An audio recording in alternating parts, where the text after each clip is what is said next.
As you can see, when I'm clearing the dungeons, I'm just mashing the buttons randomly because I'm too bored to do something else. It's really OP. What's up, guys? It's Kosh, and today in Soul Knight Prequel we're doing Druid solo bear meta guide. So yeah, the summons guide I showed you before was pretty cool, but it doesn't work for endgame because your summons will die. Moreover, right now there is a bug with the summons. They do not work how they should. The mana is locked, summons are not there, and that's annoying. So let's go over the solo mechanics. For the stats, you want to put everything into strength, not a single point anywhere else. That works. Okay, if you want to put some extra somewhere else, put them in dexterity, but yeah, honestly, you want to get as much strength as possible for this build. And now let's go over the skills. For Animancer, we want to get 4 Soul Sync because those bonus minion power also works for you in the bear form, so that's important. And then we would like to put 1 point into Thanasis. Actually, we can get a bit more here, but for now we'll go to the basic build that you can use for other builds later on, because there are so many things you can do afterwards. And yeah, that's everything we need from Animancer. Pretty sad, right? But as you can guess, we need to spend 13 skill points here. We'll get to that after we'll be done with the Herbalist, because here we will need to take a lot of stuff. Obviously, Toxin Mastery, that will allow us to get the Poison Ailment, maximum stacks and damage. Then we'd like to get 4 Virulent Flasks, that will help us in the combat, because that will give us the dash move. We would like 4 points into Leaf Storm, one of the best skills for us right now, and 1 point into Corrosive Cloud. For now, that will allow us, well, to use it to multiply our poison, to make it stronger. And yeah, this is the basics of those two things. Before we will be going to the Druid tree, actually we need to get some points, and here you gotta decide. Personally, I feel that I have insane amount of health and I don't need that, but you don't want to go below 100% health because that will be your main source of damage. So you could go for Thanasis, lowering your max health and getting the minion aura, but honestly I would advise against that because that will make you weaker. But it's an option if you would like to go lower level Avatar of Ursok. For this build right now we will max this out, and honestly it will lock a lot of mana, that's the problem. So we can go 60% for example, right? So it's possible to get 2 points over here and get both auras, the minion aura and Noxious aura over here. That will boost your poison damage a lot, that will be useful for the bosses, and this one will increase your skill down so you can do more skills and more damage, really useful as well. But for now I wanna mix it out. I might wanna try you different variation a bit later, but that's what I did and that's what I used, and it worked pretty well. Then we get 1 point in Wild Heart, that will give us a bit more poison damage, and the damage type will be converted to poison, so overall it's really important. We will get maximum tenacity, and since we are going full Avatar, we need to spend points over here to unlock the highest tier stuff. We will get some stats and some resistances. So our basic training will give us extra stats, we basically just need strength from this one, and the resistance condition will give us some resistance stats. Now we can get extra skills over here. The build I used before had Call of the Pack level 1, but I personally don't know why you would like that. The low level wolves are pretty useless, they die pretty fast, and they don't do that much to the enemies as well, so I'm not sure why they are there. So for now we'll try it without them and then we'll add them. You would like to add Beast Morph Elixir. This will allow you to increase attack speed, but that's not why you want it. You wanted to use Overwhelm. This is your main stat, main ability, and that will do insane damage, so you will need to get it maximized, so 500% of your current life will be turned into attack and will do damage at the enemies that will be hit. And when you got the elixir active, it will have the 0.5 second cooldown, so that's insane DPS per second for everyone around you. And yeah, basically that's everything you need. This is the base of your build, and I will show that you can run without those points anywhere. It will be still a viable build, and then you would like to get the points that you need to make you stronger. There we go, that's everything that you need. This is pretty hilarious, but it's really powerful at the same time. But in order for it to work, you need some stats, and you need some Fatebounds, and you need some gear for that. So what do you need exactly? For the Fatebounds, you will need strength boost, and it's nice if you will be able to get Hellstar Touch strength boost as well. That will allow you to get 50% strength over here and 25 over here. Overall, it's 75% extra strength. That's nice. And you would like to get Doombringer. That thing will allow your damage over time effects, your poison in our case, to have the damage offset of 150 and 70% tick rate, so they will tick faster and do more damage. Honestly, you would like to get 3 pieces for this. That will be way more useful, but I couldn't get another piece, so we are stuck with what we have here. And to be honest, you don't need anything else at the start in order to start farming and taking out enemies. I will show you what I mean. And after that, we will talk about the ways how to optimize this build to be more effective. So for the gear, I got the Tower Knight boots that got the strength boost optimized, and you can get it yourself anywhere you want. There is nothing crazy here. So you will just need to get the right Fatebounds and as much strength as possible. Basically, that's everything what you want. If you can get additional stats here, that will be nice for you, like bonus minion power, like more skill down or strength. That would be the best option. If you don't have that though, it's okay, you can manage without it. Right now my bonus minion power is 60 and my skill cooldown bonus is 10%. Oh my god, that's pretty bad, but that's the basics that you can use in order to farm everything in the game, including the hardest dungeons and even the Valkyrie tower up to some point. So yeah, let me show you the DPS. So basically what you need to do, you need to get the potion, then get the poison cloud, and then use the rest of your spells, and it's not that great, right? It's only, what, 83,000 max DPS in the moment of using all the skills properly, and all the other times it's just okay, it's not great. But keep in mind that when you are attacking the enemy, you are doing that 52,000 damage.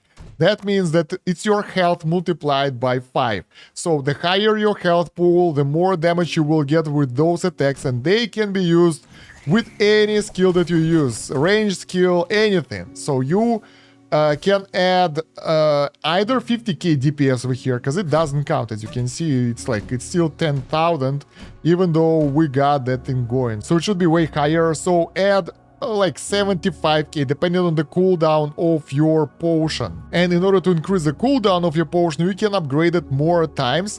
That way it will stack more and it will last longer. Although I personally don't think it's the best idea, but yeah. Boons of the Valkyrie for me are focused on the skills that I use, so that's mostly those herbalist skills. For the leaves, we got the poison cloud that will allow them to get the poison ailment on the enemy, which is pretty cool later on for other builds. For the poison cloud, we got the Blightbringer, so Surtur will give us some fire damage, and the same for the vial. I've got some fire damage here, but that's like low priority.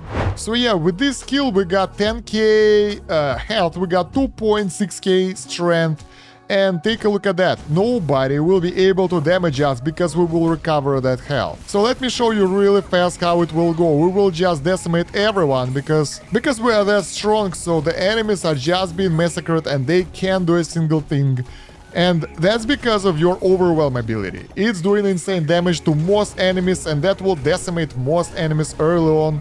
You can go as far as like the highest difficulty dungeons, but in the Valkyrie runs, higher difficulty runs, it will get harder.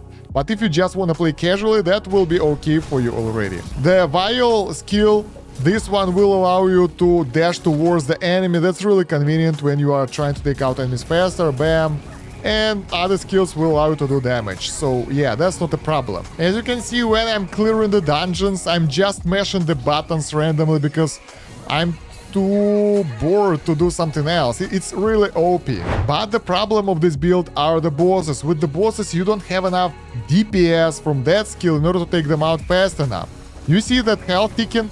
That's because of the ability that we have, Overwhelm. But if we would like to take them out faster, we won't be able to. On the bright side, we have such high health regeneration that we can just stay here and we will be okay and we will not die. probably. Let me take one of those.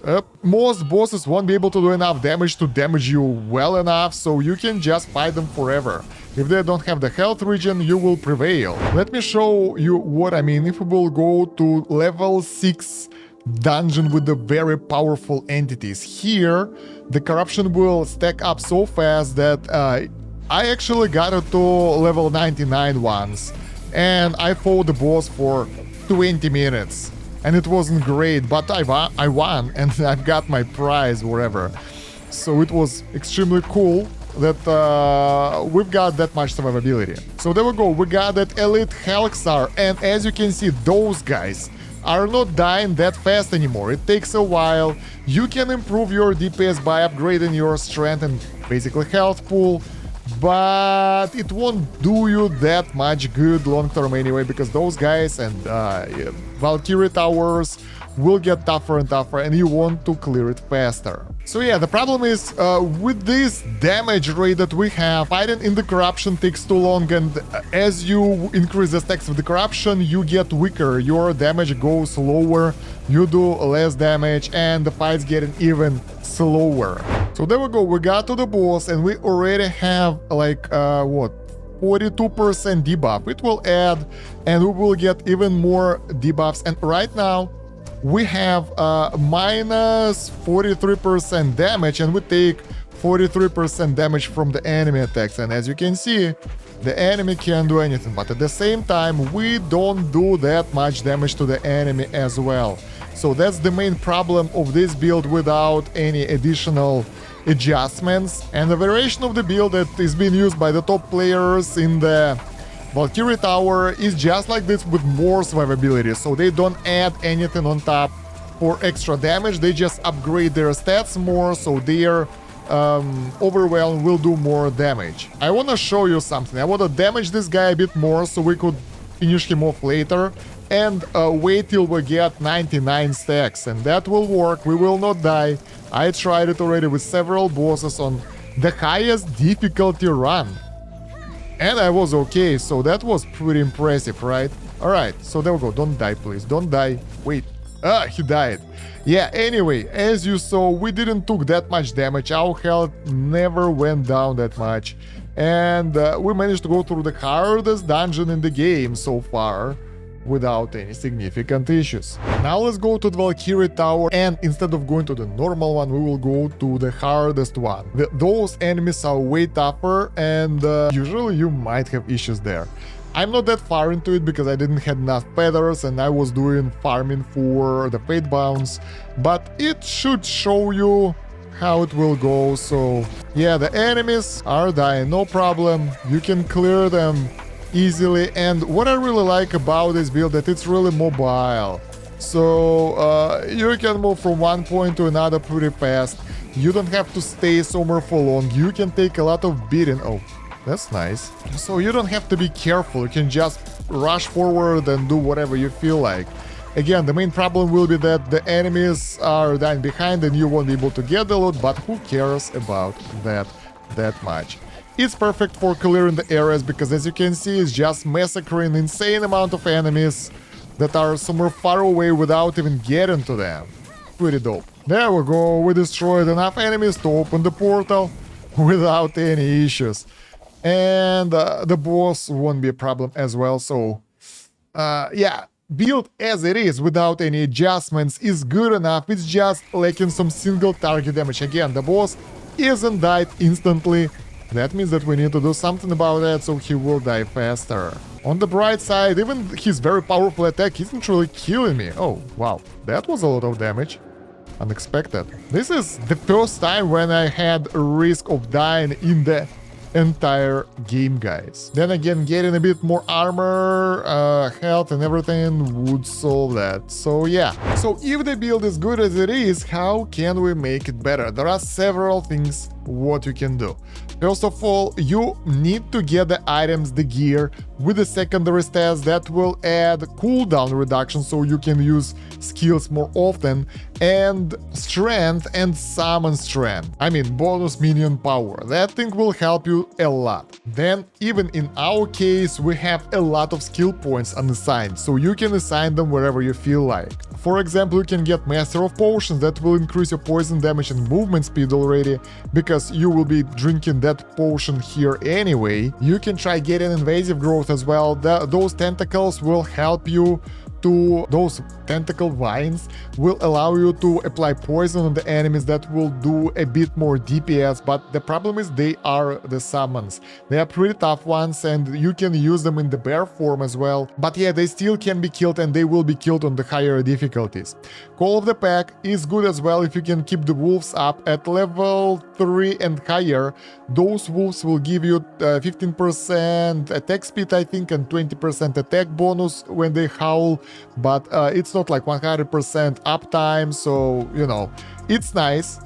But once again, they will die quite a lot, and if you are in the bear form, you gotta leave it in order to resummon them, which is annoying. Moreover, summons don't work properly right now, so I decided to go without them. You can get Wild Heart, that will allow you to increase your poison damage. Actually, let's go and do a test. So right now, we are doing... Well, our highest DPS is 100k, and overall we are doing around... I don't know, 20, 30, something like that. Well, about 50 DPS on average, I think.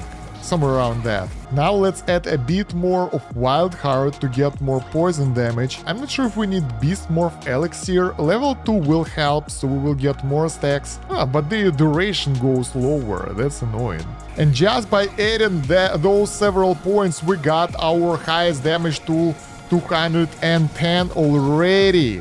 And our constant damage is a bit higher as well, but once again, in order to do this right, you need higher cooldown, so you will be able to cast spells more often. So we can get lower level of avatar and put those points into auras, especially the minion aura, since it gives you skill cooldown. This one is nice as well because it gives you poison damage and extra poison damage. That should work for those single target enemies. So yeah, I did a reset and kinda reassigned the points a bit for the more poisonous single target build, as we discussed before, with 2 points in Avatar of Ursak. So what do we have? We have 4 Soul Sync, 1 Thanatesis, we got full aura here, we got full Mortal Pact, and a bit more of basic training. In the Herbalist, we've got Vortex in Mastery, we got 1 Flask, we got 4 Leaf Storm, we got full Noxious Aura, I've got 1 point into Master of Potions, and we got 1 point in Corrosive Cloud.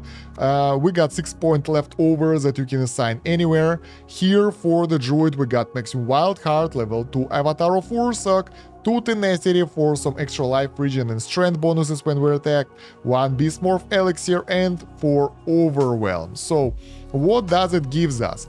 For sacrificing some Avatar of Ursak, 2 points, that kinda gives us 40% strength. Right now we have 8.7k health instead of 9k, so the difference is like 13% or so, about 13 to 15%.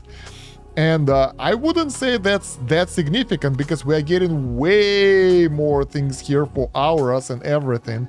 We also get higher life leech from Mortal Pact, so let's see how it will go. Right now, since our health is low, it will be not so good. We got everything up and running. Let's get the things going. So first of all, our health recovery is way faster. Do you remember the boss fight where we almost died? It won't happen anymore. And take a look at the damage output.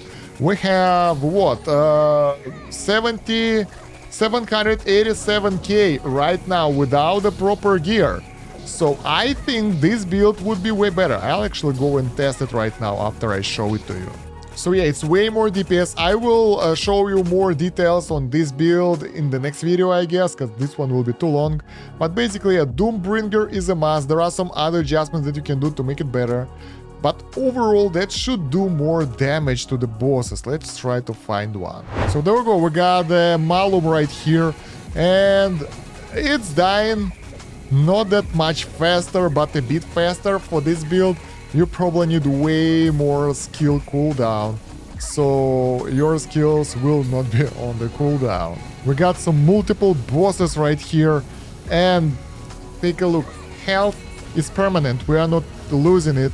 The enemies are, well, they're not dying as fast as I want them to die because we are on the cooldown for all the abilities, but they are going down, and that's all that matters. So yeah, that's the boss that almost killed us last time. The fight is going way easier right now. First of all, because we got more life regen. Second, because we are doing more poison damage, so we are doing more DPS basically. He's going down way faster, but we got less stacks of the debuff right now, I think. But yeah, the difference between that and this build, that for the poison build, since you got that life drain debuff that's improving your damage and giving you life leech, if you will not damage an enemy, you will die. For the first build, you can just stay there and do nothing and you will still recover your health. Another option that you can go for is using the pets. You can use wolves, you can use tentacles, get some bonded summon bonuses for you, and use the right weapon that will allow your pets to be extremely powerful, so they will do more DPS. For example, using the Black Arcanite sword that will allow you to get the bleeding on your guys. You can give them backlash as well, that will improve their damage, and the third perk that you can give them from this sword, which is randomized, can be pretty cool as well, depending on what do you need. So that will make your pets, your minions, way stronger, so they will do insane DPS. But this build relies on pets heavily, so if you will lose them all, you will be in trouble. Just like my first build with the minions, it will suffer. Moreover, I think since our bear have so many poison abilities, using them would be so much better than going for the bleeding. We got the native poison buffs, so maybe that would be more powerful. It needs more testing to figure out. The guys on the Discord are checking out different builds right now, but I personally think that poison would be better because, I mean, our Herbalist build is all about the poison. So yeah guys, that's everything for the Druid solo build right now. Let me know what do you think of those builds and which is your favorite build for the Druid so far. I personally think that Overwhelm is overpowered a bit. It shouldn't be that strong and it might be nerfed soon, so keep track of other builds as well. Don't focus only one thing. Moreover, late game, it won't help you that much because you won't have enough DPS to take out the bosses fast enough. And yeah, you can check out the video description for the playlist with other guides on Soul Knight Prequel, my LT players who can play this on the PC like I do over here, my Discord, social media and other YouTube channels. And if you would be so kind, subscribe to this channel and to my PC gaming channel. I'm trying to get 1k subs over there and only you can help me with that. Other than that guys, thank you very much for watching. It's been Kosh. Have a good one. Bye.